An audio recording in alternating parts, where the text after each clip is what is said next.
Hello বন্ধুরা, তো আজকে একটা নতুন ফিশ কোরমা রেসিপি দেখাবো। খুবই সিম্পল ওয়েতে, বাড়িতে যা আছে তাই দিয়েই হয়ে যাবে। তো আগে মাছগুলোকে আমরা ভেজে নেব। তো বন্ধুরা, এখানে মাছগুলো দিয়ে দিয়েছি। কাতলা মাছ ইউজ করছি ফিশ কোরমার জন্য। আপনারা যেই মাছ চান সেই মাছই ইউজ করতে পারেন।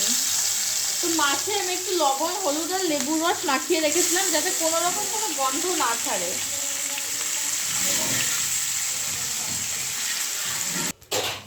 বন্ধুরা, এই যে দেখো আমার এখানে মাছ ভাজা হয়ে গেছে। ওখানে আছে কিছু চিংড়ি মাছ, আর এখানে আছে কাতলা মাছ, আর এখানে নিয়েছি টমেটো, কাজু বাদাম, আর নিয়েছি হচ্ছে পেঁয়াজ কুচি।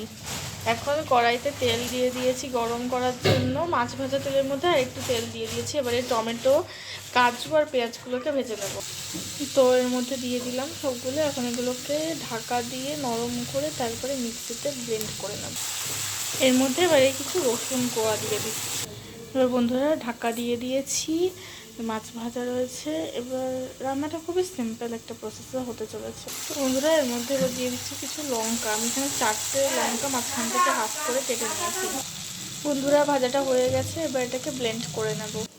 এখানে আমি একটু বাটার নিয়েছি, আর এর মধ্যে দেবো একটু তেল। আর সব কিছুর পেস্টটা দেখতে এরকম হয়েছে। এবার হচ্ছে তেলের মধ্যে মশলাটা আমি দিয়ে দিয়েছি। এখন এটাকে ভালো করে একটু কষিয়ে নিতে হবে।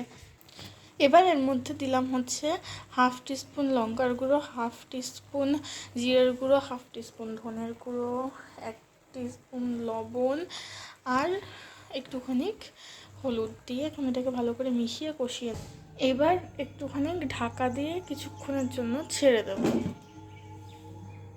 এবার দিয়ে দিলাম একটু গরম মশলা।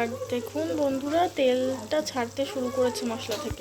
বন্ধুরা দিলাম একটুখানি 2 চামচ মতন দিলাম হচ্ছে আমুল দুধ। আমুল দুধ বলতে এখানে আমি বুঝিয়েছি যে গুঁড়ো দুধ। মশলাটা ভালো করে কষা হয়ে গেছে, এবার দেবো জল। বন্ধুরা এখানে আমি চায়ের কাপের 1 থেকে 1.5 কাপ মতন জল নিয়ে নিয়েছি। তো আমি এটা বেশি পাতলা করব না। দেখুন এখন এটা ফুটে আরও গাঢ় হবে।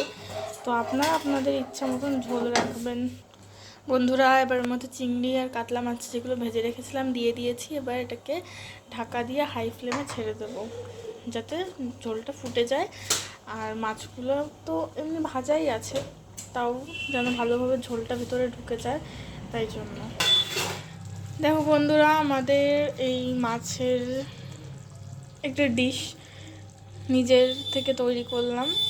তো এটা ভালো লাগলে সবাই একটু লাইক, কমেন্ট, শেয়ার, সাবস্ক্রাইব করো। আর দেখো পুরো রেডি হয়ে গেছে, গ্যাস বন্ধ করে দিয়েছি তাও বুলবুলা ফুটছে। তো এখন এটাকে আমি সার্ভ করে নেব। বন্ধুরা রেডি হয়ে গেছে, আমি সার্ভও করে দিয়েছি। তো তোমরা সবাই এই রেসিপিটা বানিও আর আমাকে জানিও কেমন লেগেছে।